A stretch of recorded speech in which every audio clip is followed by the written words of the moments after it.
დიაში წარმოგიდგენთ იმედი ლაივის სტუმრებს ბიძინა გიორგობიანი ერთიანი ნეიტრალური საქართველოს ერთ-ერთი დამფუძნებელი ნოდარ კაპანაძე ექსპერტი ისინი უკვე ჩვენ სტუდიაში არიან დიდი მადლობა ბატონო რომ მონაწილეობთ დღეს გადაცემაში ამ დღის მნიშვნელობა დიდია მრავალი ფაქტორიდან გამომდინარე მთელი მოვლენებიდან გამომდინარე რომელსაც ბოლო თვეების განმავლობაში ვადევნებთ თვალს რა მოლოდინი გაქვთ რა მნიშვნელოვანია ის რომ დღეს გაკეთდეს ისეთი არჩევანი რო ქვეყნის განვითარებას მე ხიფათი არ შეექმნას მომავალში ბატონო ბიძინა დიდი მნიშვნელობა აქვს დღევანდელ არჩევნებს, როგორც თქვენ უკვე აღნიშნეთ, ახლა ეს არის რაღაც გარკვეული ციკლის შეკრა, როდესაც ახალი კონსტიტუციის შესაბამისად ხელისუფლების უკანასკნელი, ესე იგი, შტო ადგილობრივი თვითმმართველობის არჩევანი გაკეთდება დღეს. მე დღეს ვიდრე თქვენთან სტუდიაში წამოვიდოდი, გავაკეთე ჩემი არჩევანი და მინდა დავადასტურო, ისე როგორც ყველამ, ვინც დღეს დილით გააკეთა არჩევანი, რომ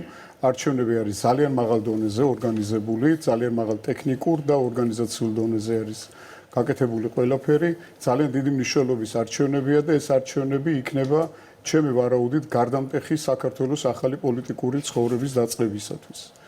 მე ვგულისხმობ იმას, რომ ეს ბოიკოტისკენ, რევოლუციისკენ, სახელმწიფო გადატრიალებისკენ ორიენტირებული პოლიტიკა, რომელიც მოდის მას შემდეგ, რაც ნაციონალურ მოძრაობამ ხელისუფლება დაკარგა, უკვე მივიდა იმ ზღვართან, რომელიც ზღვარის შემდეგაც მათ აღარ ექნებათ პოლიტიკურად არსებობის საშუალება თუ არა დაუშვათ ან არჩევნებში მონაწილეობა ან რაღაც საკუთარი პოლიტიკური ცხოვრების სტილის შეცვლა, ვინაიდან ეს მათი ცხოვრების სტილი, ეს მათი პოლიტიკური მოღვაწეობის სტილი, რომ მხოლოდ ორიენტირებული არიან ისინი ძალადობაზე, მხოლოდ ორიენტირებული არიან ქუჩის აქციებზე, რაღაც გარკვეულ ტერორისტულ აქტებზეც კი არიან წამსვლელი, ეს ფაქტიურად უკვე ვეღარ განხორციელდება, ვინაიდან 3 წელი აღარ იქნება არჩევნები, ეს ერთი, მეორე ის რომ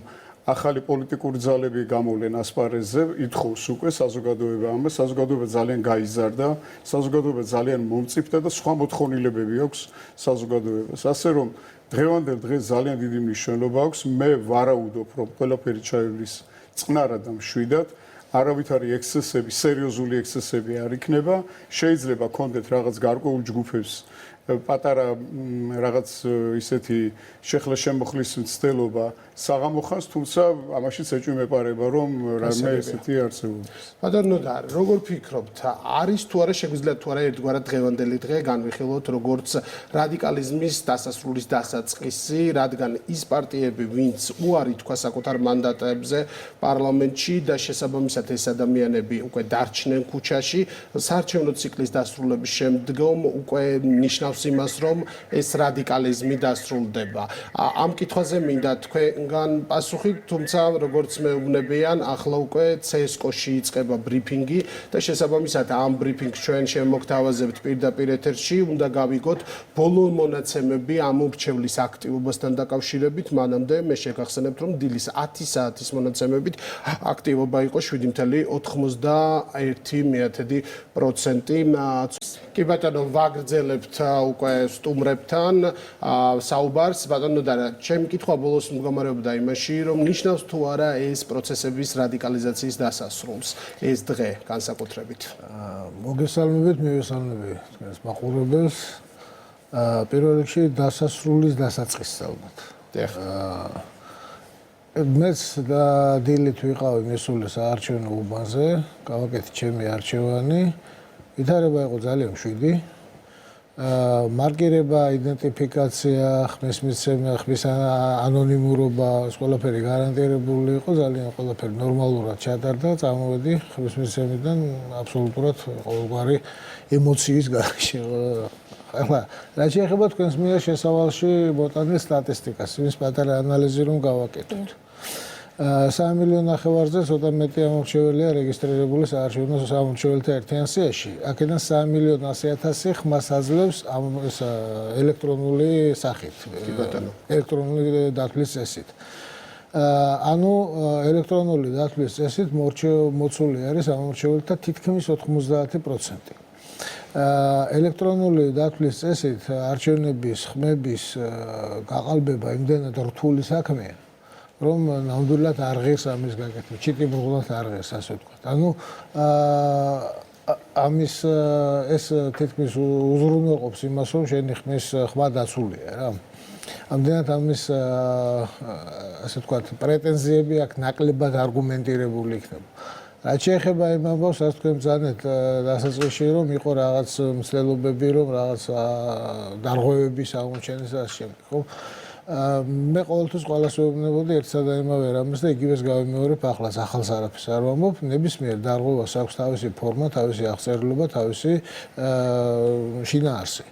ეს დარღვევები აუცილებლად მთელი საარჩევნო დღის განმავლობაში უნდა მოგროვდეს, მერე უნდა მოიყაროს თავი ერთად და შემდეგ უნდა შეფასდეს თუ რა არის ამ დარღვევების წონა მთლიან საარჩევნო პროცესში და შეეძლო თუ არა ამ დარღვევებს გავლენა მოეხდინა შედეგზე. ასეთი რამ მე არ მინახავს არც წინა არჩევნებზე, ეჭვი მაქვს რომ ამ არჩევნებზეც ვერ ვნახავ და როცა 2008 წელს საპრეზიდენტო არჩევნებზე ასეთი ანალიზი გავაკეთეთ, მაშინ ალბათ გახსოვთ როგორი აქციები იყო და რა ვითარება იყო. ეხლა რაც შეეხება თვითონ რადიკალიზმის დასასრულის დასაწყისი არის თუ არა ეს არჩევნების პროცედურა რაც დღეს ჩანს და რაც წინა არჩევნებმა საჩვენა არის იმდენად სრულყოფილი საქართველოში რომ თქვენს ნებისმიერ პოლიტიკური ძალისგან მიღებულ მხარდაჭერის სრულფასოვან ასახვას უზრუნველყოფს. ანუ ამ მხარდაჭერას მოპოვება ხალხში უნდა და არა საარჩევნო კომისიაში.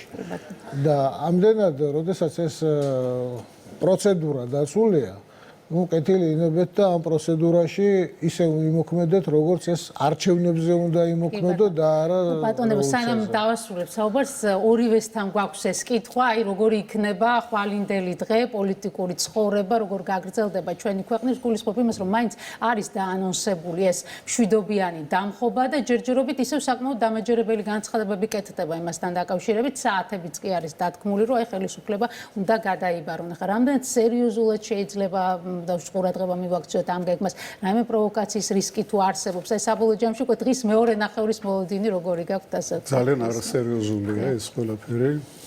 ისეთივე არასერიოზულია, როგორც ამ მშვიდობიანი დამხობის ავტორი, რომელიც პასუხისმგებლობაც არის დღეს თუ იქ რაიმე მოხდება. და როგორც საქართველოს პარლამენტის თავმჯდომარემ აღნიშნა, ამ პასუხისმგებლობას იზიარებს ყველა ის ევროპელი ბიუროკრატიც, ევროკავშირის ბიუროკრატიც, რომელმაც ამ ძალადობრივ აქციას მორალური მხარდაჭერა გამოუცხადა და ერთი კვირის წინ. არაფერი არ იქნება, არის მშვენიერი ელვარე და ლომფერი ოქტომბრის მზიანი დღეები, ძალიან კარგი კვირა დაიწყო ეხლა. ის ვისაც მოსავალი აქვს დასაბინავებელი და ვისაც უნდა რომ შემოდგომის ლამაზი მზიანი დღეები დატკბეს, არაფერი არ იქნება, ყველაფერი არის კონტროლის ქვეშ, იმედია და ყველაფერი იქნება კარგად და ეს იქნება რადიკალიზმის დასრულებისკენ გადადგმული ერთ-ერთი ყველაზე უფრო დიდი ნაბიჯი მას შემდეგ, რაც ჩატარდა პარლამენტის არჩევნები. აი ეს არის ჩემი შეფასება და აქვე ერთ პატარა იმას ჩანერს გავაკეთებ. ეს აქტივობა, რომელიც დღეს გვაქვს 17% არის ჩემთვის ძალიან გასაკვირი. მას შემდეგ, რაც 40% ამორჩევლის მანდატი ნაციონალურ მოძრაობამ და მისმა პროქსი პარტიებმა მოისროლეს ნაგვის ურნაში და საკუთარი ამორჩევლის ხმა არ მიიტანეს პარლამენტში და არც ადგილობრივ არჩევნებში ჩაერთვენ ისინი, ის ნაწილიც ვინც ჩაერთო, ამბობს, რომ დილით არჩევას გავაკეთებ და საღამოს ჩემივე არჩევას დავამხობო. იქაც მივიღებ მონაწილეობას. აი ამ ფონზე კიდევ ამდენი როა, ესე იგი ამორჩეველი არის ძალიან გასაკვირი. ჩემი ვარაუდია ისეთი, რომ ფაქტიურად 64 კი არა, შეიძლება უფრო მეტი პროცენტიც აიღოს მმართველმა პარტიამ. გასაგები, დაველოდოთ შედეგებს, ბატონო და თქვენც რო შეაჯამოთ ეს პროცესი და მოლოდინები პირველ რიგში რა გაქვთ? პირველ რიგში მე ყველას ურჩევ რომ შევეშვათ ამ ოქსიმორონებით აზროვნება შვიდობიანი დამხობა დაახლოებით ისე ჟღერს როგორც ვეგეტარიანელი მგელი ან რაღაც ესეთი რა. არაფერი მსგავსი არ არის მოსალოდნელი თვითონ ბატონო ვიძინავ რაც ბრძანა ის რომ ამორჩეველი აქტივობა არ განსხვავდება წინა არჩევნებისგან იმ ფონზე როდესაც დღევანდელი ოპოზიციის წარმომადგენელთა დიდმა ნაწილმა 40% თითქმის 61 მანდატის ანაგვეში მოისროლა და მაინც მიუხედავად იმისა რომ ხელა აქტივობა არის ეს ალბათ ნიშნავს რომ მათი ხმების დიდი ნაწილი მართველი პარტიისგან წავა სავარაუდოდ. დიდი მადლობა ბატონებო ნოდარ კაპანაძე ბიძინა გიორგოვიანი იყვნენ ჩვენი სტუმრები არჩევნების დღეს და მადლობა რომ გაგვიზიარეთ